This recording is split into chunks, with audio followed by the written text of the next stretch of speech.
오늘 하나님 말씀 보도록 하겠습니다. 히브리서 3장 12절부터 19절까지입니다.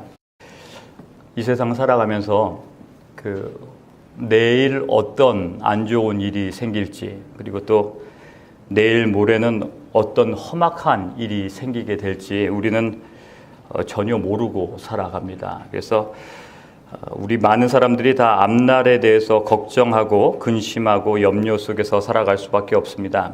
지금이야 어떻게 버텨가는 사업이지만 내일 또 어떻게 될지 우리는 알 수가 없어요.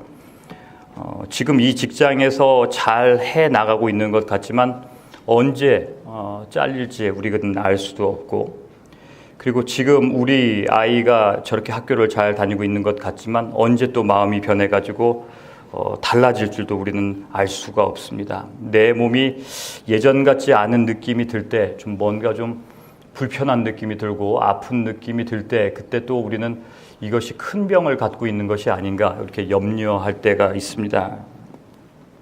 근데 성경에서는 염려하지 말라고 이야기를 하고 있어요. 왜냐하면은 하나님께서는 우리보다 앞서 가시는 하나님이시기 때문에, 우리보다 먼저 앞서서 그 길을 예비하시는 분이시기 때문에 성경에서는 염려하지 말라고 얘기를 합니다. 광야에서 그분은 이스라엘 백성보다 먼저 구름 기둥과 불 기둥으로 앞서 가셨고, 그리고 부활하신 예수님께서는 제자들에게 갈릴리로 가라고 명령하시면서 천사들을 통해서 말씀하시기를 예수님은 너희보다 먼저 갈릴리에 가서 기다리시겠다라고 얘기를 하고 있습니다. 그래서 그 구약의 예수님이, 구약의 하나님이나 신약의 예수님, 모든 이 분들은 어떤 분이냐면은 바로 우리들보다 앞서 행하시는 분이시기 때문에, 그렇기 때문에 염려하지 말고 근심하지 말라고 얘기를 하고 있습니다. 그래서 마태복음 6장 27절 보여주세요. 마태복음 6장 27절에 보면 너희 중에 누가 염려함으로 인생 가운데 속에서 앞날을 걱정하고 근심한다 해가지고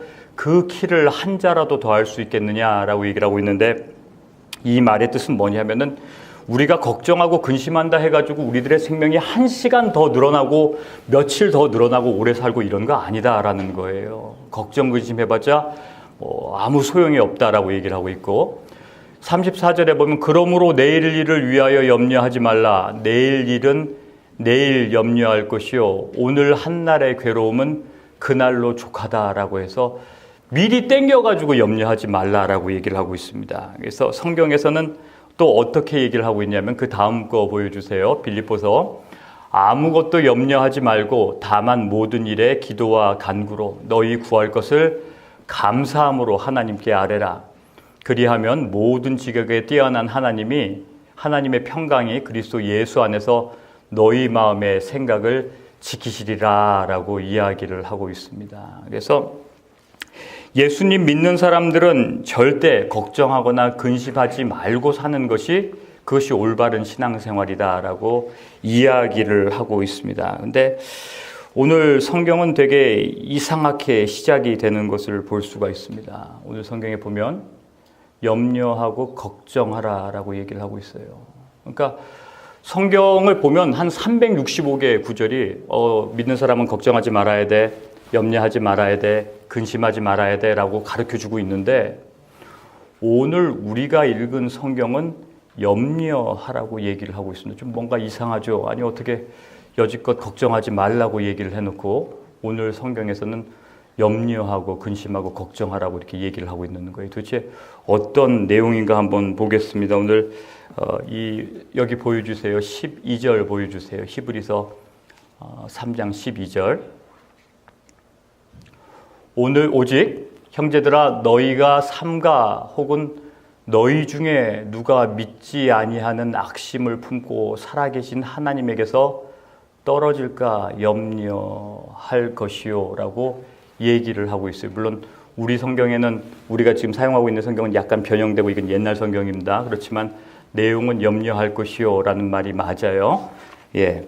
그러니까 딴 거, 세상 걱정과 근심과 여러 가지 근심 속에 우리가 빠져서 걱정하고 그리고 염려하는 것은 하나님께서 그것은 원치 않으시는데, 믿음 생활하는 사람들이 딱 한 가지 염려해야 될 것이 있다. 그것은 뭐냐면 오늘 성경에서는 그 얘기를 하고 있습니다. 형제들아 너희 중에 네가 믿음 생활하다가 여러 가지 악한 마음이 들고 죄의 유혹에 빠지고 여러 가지 세상적인 일들 때문에 하나님과의 관계가 떨어질까는 그거는 염려하라라고 얘기를 하고 있어요. 그러니까 다른 건 염려 안 해도 다 괜찮다. 그런데 한 가지 우리가 조심해야 될 것이 있는데 그건 뭐냐면 너의 삶 가운데 속에서 너의 신앙생활 가운데 속에서 하나님과 너와의 관계가 멀어질까 그거는 염려하라고 얘기를 하고 있습니다. 그래서 우리 예수님 믿는 사람들은 하나님으로부터 떨어지거나 하나님으로부터 멀어지는 그런 멀어지는 관계가 되지 않기를 주님의 이름으로 축원합니다. 예, 이거는 걱정하고 근심해야 된다는 거예요. 다른 건 걱정하고 근심하는 것은 하나님이 기뻐하지 않지만 적어도 요거 한 가지 하나는 걱정하고 근심하고 그리고 염려해야 된다라고 이야기를 하고 있습니다. 그래서 하나님으로부터 멀어지는 게 뭐냐, 하나님으로부터 떨어지는 것이 뭐냐, 되게 막연하잖아요, 그렇죠?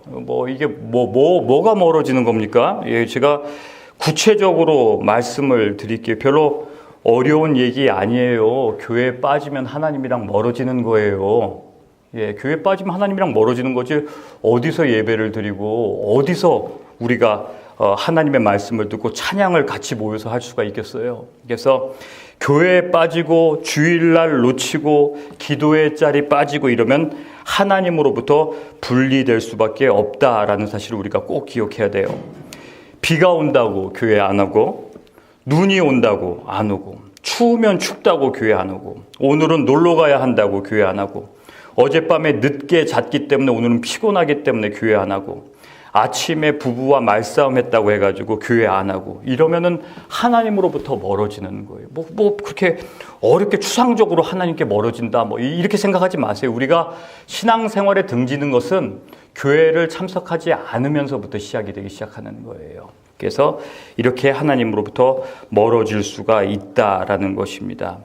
섬김의 자리에서도 떠나는 것도 하나님으로부터 멀어지는 거다. 불평하고 누구 때문에 교회 오기 싫고 또 이런 일은 힘들어서 하기 싫고 이런 일은 내가 하고 싶은데 이런 일들을 안 시켜줘서 속상해서 안 나오고 이것도 하나님으로부터 멀리 떨어질 수밖에 없는 거예요. 성경에서는 그런 거 없어요. 성경에서는 하나님께서 맡겨주신 일들은 그냥 무조건 충성하는 것이 하나님께로 가까이 가는 것이다 라고 이야기를 하고 있습니다. 그래서 다른 것은 다 염려하지 말아야 되겠지만 하나님과의 관계에서 끊기는 것은 절대 염려하지 말아요.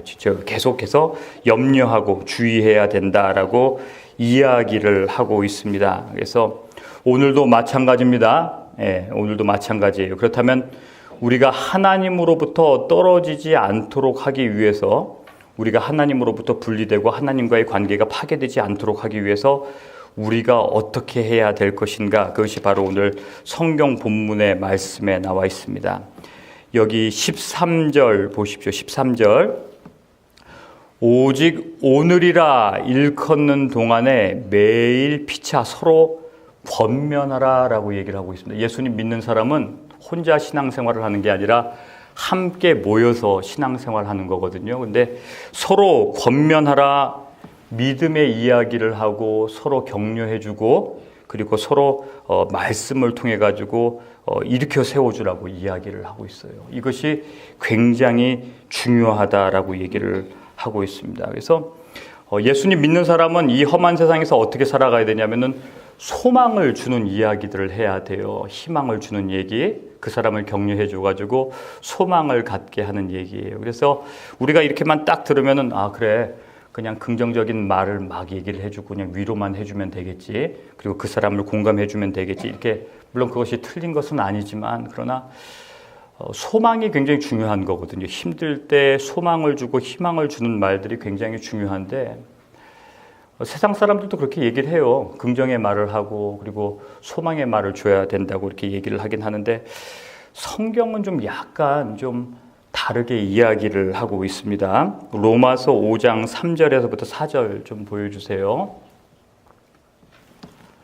다만 이뿐만 아니라 우리가 환난 중에도 즐거워하나니 환난은 인내를 낳고 인내는 연단을 낳고 연단은 소망을 이룬다라고 얘기를 하고 있습니다. 그러니까 무조건 그냥 그 사람에게 가가지고 힘주고 맞죠? 그렇게 해야죠. 그렇게 해야 되는데 성경에서는 소망이라는 것이 그냥 순식간에 말만 한다고 해서 생기는 것이 아니라고 지금 이 본문에서 얘기를 하고 있습니다. 환난 가운데 속에 인내를 거치고 인내함 속에서 나의 성격과 나의 인격이 변하는 연단의 과정을 거친 다음에 그것이 지난 다음에 진짜 하나님이 원하시는 소망이, 희망이 나오기 시작한다고 얘기를 하고 있어요. 예, 그래서 소망이 나오는 것은 그냥 하루아침에 뚝 떨어져서 나오고 그냥 내가 옆 사람이 이렇게 얘기를 해주니까 내가 가져야지 이렇게 해서 나오는 게 아니고요. 성경에서는 분명히 이런 과정을 통해 가지고 하나님만 바라보고 하나님을 통해서 희망을 갖게 되어지는 일들이 생기게 되어진다라고 가르쳐주고 있어요. 그래서 힘든 가운데 속에서 하나님과 떨어지지 않기 위해서 피차 권면을 할 때 우리가 어떻게 도와줘야 될 것인가. 바로 고난 당하는 사람들이 있다면, 또 내가 고난을 당하고 있다면 서로 함께 모여가지고 인내하자고 서로 이야기를 해줘야 되는 거예요. 그래서 인내를 거치고, 그리고 이 인내 가운데 속에서 내가 고쳐야 될 것이 무엇인가를 고치고, 나의 삐뚤어진 부분들이 무엇인가를 고치고, 나의 문제가 무엇인가를 고치고, 그 다음에 하나님을 바라볼 수 있도록 서로 권면하고 서로 이야기를 해주고 격려해줘야 될 줄 믿습니다. 이게 하나님께서 원하시는 권면이에요, 권면. 우리는 그렇게 생각 안 해요. 무작정 그냥 저 사람이 상처 입었다 그러면 그 사람 편들어줘가지고 맞다고 이러면서 무조건 그냥 그 사람 마음만 위로해준답시고 엉뚱한 얘기를 할 때가 많아요. 근데 성경은 그 얘기를 하고 있지 않아요. 성경에서는요, 그 고난 가운데 속에서 도망가는 것이 아니라 고난과 직면해가지고 인내함을 기르도록 권면하라고 얘기를 하고 있어요. 그러니까 힘들면 그래, 힘들면 도망가지 내가 다른 곳으로 그 재미거리를 찾아가지고 넘어가고, 이게 성경에서 원하는 삶이 아니라고요. 고난은 고난 가운데 맞서가지고 인내심을 기르고, 인내 다음에는 그 인내를 통해서 우리 성품이 온전하게 되도록 만드는 거예요. 그런 상황 속에서 하나님을 바라보도록 만드는 것이 하나님이 원하시는 거예요. 근데 그렇게 안 한다니까요. 예. 같이 욕해줘야지 그것이 바로 위로라고 착각을 해요. 공감해 준답시고. 근데 그거 안 그래요, 여러분들. 이것은 그게 아니라 인내하도록, 그리고 바뀌도록, 그리고 하나님 안에서 소망을 품도록 해주는 것이 진짜 피차 권면을 하는 거예요.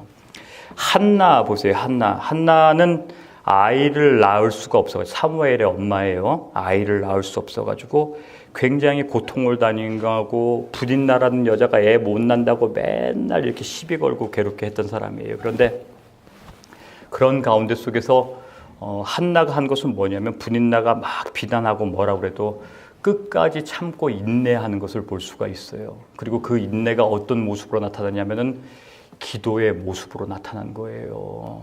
그게 인내함이에요. 믿는 사람들의 인내함은 기도함으로 나타나는 거예요. 끊임없이 기도를 하게 되어지고, 그 기도 가운데 속에서 그 엘리 제사장, 그 사람이 가가지고 걱정하지 말아라, 네 기도가 응답될 거야 라고 얘기를 했더니, 부정적으로 여지껏 기도했는데 안 이루어졌다고 이렇게 막 불평하고 불만을 터뜨리는 것이 아니라, 주의 종께서 말씀하셨으니 그대로 될 줄 믿습니다 하고 집으로 돌아가잖아요. 그러니까 기도하기 전에 한나의 모습과 기도하고 난 후에 한나의 모습은 전혀 달라진 거예요. 그 뒤부터 한나는 하나님을 바라보는 소망을 갖게 되어지는 거예요. 그래서 한나가 집에 돌아갔는데 하나님께서 그의 모습을 바라보시고 그에게 자식을 주셨는데, 그 자식이 이스라엘을 구원해주는 유명한 지도자, 바로 사무엘이 되었다라고 이야기를 하고 있습니다. 그래서 우리가 서로 피차 권면을 할 때 무작정 그냥 긍정의 말과 그냥 까닭 없이 그냥 그를 위로한다는 그런 것이 아니라, 인내할 수 있도록 권면해주고, 그리고 그로 하여금 변화될 수 있도록 권면해주고, 예수님을 통해서 소망을 가질 수 있도록 권면해줄 수 있는 그런 귀한 심령들 되게 주며 축원합니다. 이게 우리들에게 필요한 거예요. 소망이 없으니까 좌절하고 낭망하거든요. 가능성이 없다라는 거예요. 근데 이 가능성을 찾는 것이요, 우리는 죄악된 인간은 뭔가 일이 잘 돼야지만 꼭 가능성을 거기서 찾으려고 하는 거라고요. 근데 하나님께서 원하시는 것은 그거 아니잖아요. 보이지 않더라도 주님을 바라보면서 그분이 해주실 거라는 생각 때문에 우리가 소망을 품는 것 아니에요. 이런 것들을 갖도록 하는 것이 바로 피차 권면하는 것이다 라고 이야기를 하고 있습니다. 또 하나, 권면을 하기 위해서는 일단 모여야 돼요. 무조건 모이세요. 모이는 게 가장 중요한 것입니다. 우리가 잘 아는 스펄전 목사님에게 어떤 교인이 찾아와서 그런 얘기를 했대요. 나는 예수 믿고 그리고 또 교회를 다니는 사람인데 제가 다니고 있는 교회가 마음이 들지 않아서 교회에 나오지 않고 혼자 믿으려고 합니다.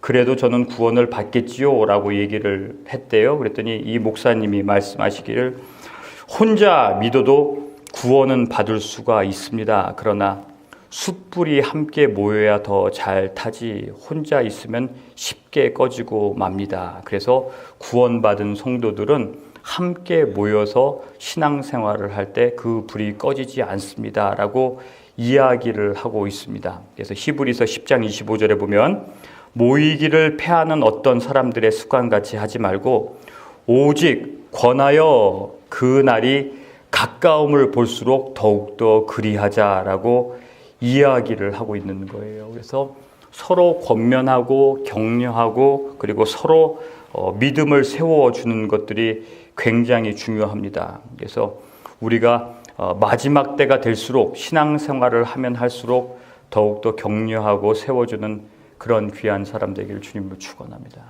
이게 중요해요. 비난하는 거는 누구나 다 할 수 있어요. 약점 찾아내가지고 이게 문제라고 얘기하는 거는 누구나 다 할 수 있다고요. 그래서 그것들은 별로 그렇게 어렵지가 않아요. 모든 사람들이 누가 더 날카롭냐, 누가 둔탁하냐 이 차이지 약점을 찾아가지고 얘기하는 거는 어린애들도 할 수 있는 것이다. 그러나 그의 장점을 이야기를 해주고 그로 하여금 인내할 수 있도록 얘기를 해주고 그렇게 하는 것은 쉽게 할 수 없는 거예요. 그래서 서로 격려하는 것들이 무척 중요하다라고 이야기를 하고 있습니다. 두 번째로 예수님 하나님으로부터 떨어지지 않도록 하기 위해서 우리가 해야 될 일은 뭐냐 하면은 죄의 유혹으로부터 강팍함을 면하라라고 이야기를 하고 있습니다. 그래서 죄라는 것은 우리들의 마음을 점점 강팍하게 만든다라고 강팍하다라는 것은 점점점 굳어지는 거예요. 우리가 죄를 지을 때마다 아무 일이 안 일어나고 그냥 기분만 나쁘고 끝나는 것이 아니라 우리들의 심령은 점점점 달라지고 굳어지게 될 수밖에 없는 거예요. 그래서 모든 것들을 다 변화를 시켜요. 인간관계도 험악하게 만들고 내 자신을 용납할 수 없도록 만들고 그리고 모든 일들이 감사가 아니라 짜증이 날 수밖에 없도록 만드는 게 죄예요. 그래서 이것들을 씻어내야 된다라고 이야기를 하고 있습니다. 이것들은 어떻게 할 수 있냐? 바로 성경에 보면은 하나님의 음성을 들어야 된다라고 얘기를 하고 있습니다. 15절에 보면 성경에서 일렀으되 오늘 너희가 그의 음성을 듣거든 경노하시게 하던 것 같이 너희들의 마음을 완고하게 하지 말라라고 얘기를 하고 있습니다. 그래서 이스라엘 백성 예를 들어주는 거예요. 이스라엘 백성. 하나님께서는 이스라엘 백성에게 앞길을 갈 수 있도록 다 예비를 해주셨잖아요. 광야의 길이 어디 있어요?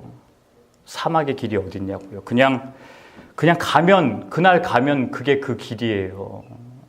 우리 인생도 마찬가지 아니겠습니까? 우리는 한 번도 가보지 않은 길들을 우리는 걷게 되는데 이때 이 길을 가는 데 있어서 가장 중요한 것은 바로 말씀이에요. 말씀이 우리들의 앞길을 지켜주시고 우리들의 앞으로 어디로 나가야 될지를 알려주신다고요. 그래서 이 말씀을 들을 때 우리들의 마음을 완고하게 강팍하게 하지 말라라고 얘기를 하고 있어요.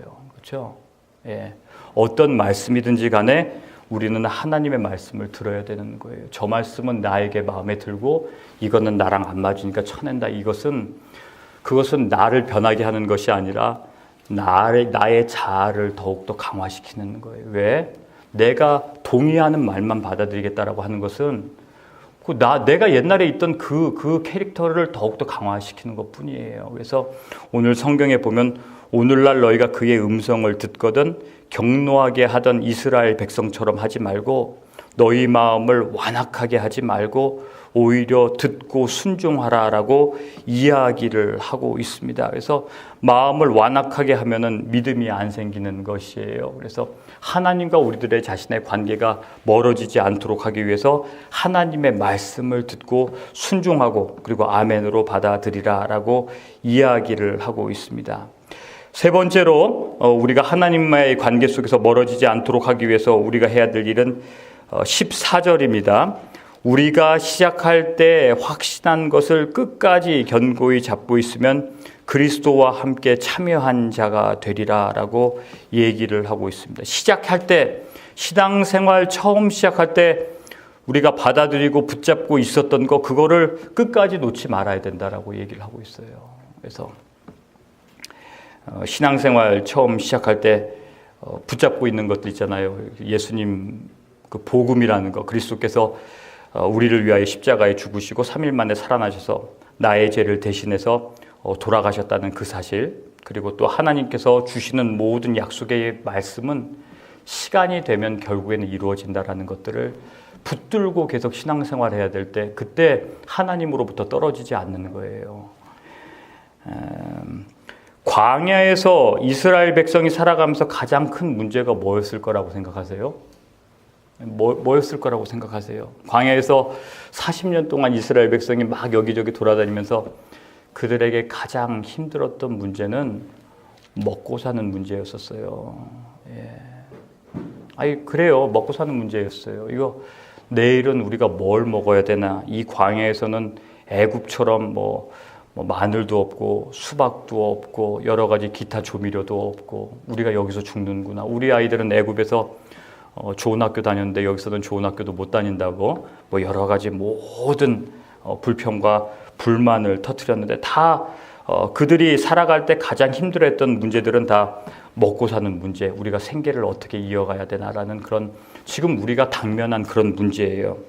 돈 버는 문제가 다 쓸모가 없다 이런 얘기를 하는 것이 아닙니다.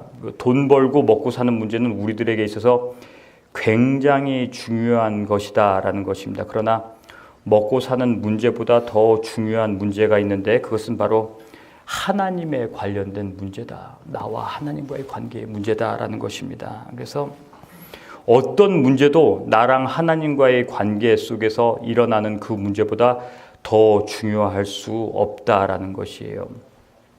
우리가 구약 성경 앞부분에 보면 창세기, 출애굽기, 레위기, 민수기, 신명기 이렇게 나와 있는데 그 출애굽기부터 신명기까지의 여러 가지 주제가 있겠지만 그 중에 가장 중요한 구절 중에 하나를 뽑으라고 저에게 물어본다면 저는 주저없이 그 얘기를 하고 싶어요. 사람이 떡으로만 살 것이 아니라 하나님 입에서 나오는 하나님의 말씀으로 살아야 될 것이다 라고 얘기를 하고 있습니다. 그래서 이것들이 굉장히 중요하다라고 얘기를 하고 있습니다. 하나님께서 모세에게 나타나실 때 자신을 소개할 때 그렇게 소개를 하셨어요. 나는 아브라함의 하나님, 이삭의 하나님, 야곱의 하나님이다 라고 얘기를 하고 그리고 지금 성경에 그것이 기록되어 있어요. 근데 이게 우리랑 무슨 상관이 있어요? 우리가 아브라함의 피 한 방울이라도 섞여 있습니까? 이삭의 무슨 생김새를 닮았습니까? 아니면 우리의 삶 스타일이 유대인들, 유목민들이 살아가는 스타일입니까? 그 하나님이랑 우리랑 무슨 상관이 있겠어요? 그러나 하나님께서는 아브라함의 하나님, 이삭의 하나님, 야곱의 하나님으로 자기를 소개시켜 주신 이유는 뭐냐 하면은 이 아브라함이나 이삭이나 야곱 이 삶의 특징들이 뭐냐면 공통점이 뭐냐면 그들은 하나님의 약속 붙들고 살아갔다라는 것입니다. 그들 자기 고향과 친척 떠날 때 아브라함에게 말하기를 내가 너에게 땅을 주겠고 너로 하여금 큰 민족 되게 해주겠다. 이삭에게도 약속하신 하나님, 난 너의 아브라함, 너의 아버지의 하나님인데 네 아버지에게 약속했던 것을 네 인생 가운데 이루어 주겠다. 야곱도 마찬가지고요. 걱정하지 말고 그러니까 애굽으로 들어가서 살라라고 계시해 주시던 하나님이 이 세 사람 다 공통점은 뭐냐 하면은 처음 시작할 때부터 약속을 붙들고 시작했고 늙어 죽을 때까지 하나님의 약속을 꼭 붙들고 살아갔다라고 이야기를 하고 있습니다. 그 관계 속에서 그들이 하나님으로부터 떨어지지 아니하고 동행하는 삶을 살 수가 있었다라고 얘기를 하고 있습니다. 오늘 14절에서도 그렇게 이야기를 하고 있습니다. 우리가 시작할 때 확실한 것, 처음 예수님 만났을 때 우리가 붙들었던 것 있죠. 처음 예수님 만났을 때 우리가 하나님을 사랑했던 그 감정, 처음 우리가 예수님을 만났을 때 우리가 열심히 했던 그 열심, 이거 끝까지 놓지 말고 살라는 거예요. 시간이 지나가지고 마치 군대에서 오래된 고참처럼 말이죠. 이렇게 나도 그거 옛날에 다 해봤어. 이런 태도 갖지 마시고 처음에 있는 거 붙들라고 얘기를 하고 있어요. 예, 그래서 신앙에는 제가 누누이 말씀드리지만 신앙에는 전문가가 없다. 늘 매일 같은 삶이 시간이 오래 질렀어도 어린애 같아가지고 꼭 붙들어야 된다라는 것입니다. 오늘 성경에서는 다른 것 다 염려하지 말아야 하겠지만 그러나 하나님과 떨어질까 하나님으로부터 멀어질까 조심하라고 이야기를 하고 있습니다. 우리가 더욱더 말씀 붙들고 하나님께 가까이 나감으로 말미암아 하나님의 관계를 더욱더 풍성히 누리게 되는 그런 귀한 성도들 되길 주님을 축원합니다.